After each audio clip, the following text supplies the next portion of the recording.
welcome back to Misty's music vlog. So a lot of you guys keep asking me on Twitter, Misty, Lady Gaga Art Pop or Katy Perry Prism? As if I'm supposed to just magically decide which album's better. I obviously have both and I like both of them. So right now we're gonna break down the two albums, similarities and differences, and then you guys can vote below based on this video which album you think is better. So first of all, we're gonna talk about how Art Pop and Prism are the same, because there's actually a lot of similarities, you guys. They both came out within the same month. They're both the third album for Katy and Gaga, and both of the first singles, Roar and Applause, can sort of like be used to describe a crowd, right? Like, roar, applause! Right? Exactly. And they're both in the pop genre. You can't deny that they're in the competing categories. They both kind of experimented on their albums with hip hop. Lady Gaga has a hip hop song, Jewels and Drugs, with T.I., Twista, and Too Short.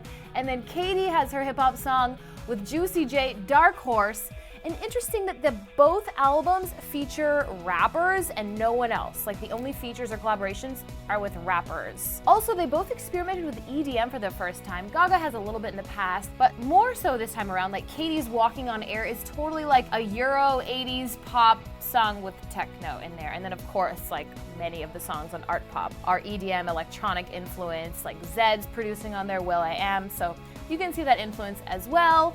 Now for some differences. How did they celebrate their album releases? Well, Katy had a mellow listening party and played at a high school on her birthday to celebrate her new album. Lady Gaga held a rave. Art rave, so very different. And that also kind of coincides with the sounds on the albums, the overall sound. Lady Gaga, of course, is like a huge EDM explosion dance party with just one ballad. Katy, much more diverse. There's dance songs on there. There's a lot more ballads like Ghost, This Is Us, Spiritually, By the Grace of God.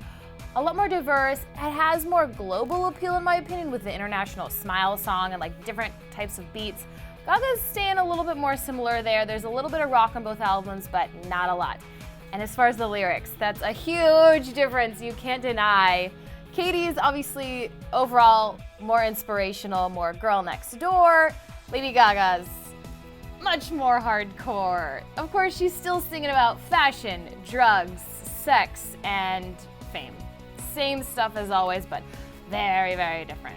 And that kind of goes along with the cover art for the albums. Lady Gaga immortalized herself in a statue with like a blue gazing ball and works of art around it, and Katy's is just her shining face in pastel colors and a field of flowers. Very Katy. Katy Cats, right? The last difference that really has nothing to do with their albums, I just want to point this out. Both Katy and Gaga have tried their hand at a grill. Yeah, like a grill, that kind. Gaga showed up at the YouTube Music Awards with the scariest looking grill I've ever seen, and then Katy showed up at the VMAs with some like gangster OG gold grill. Very different, as you can see. But now it's your turn, you guys. Monster Cats, Raw Monsters, Katy Cats.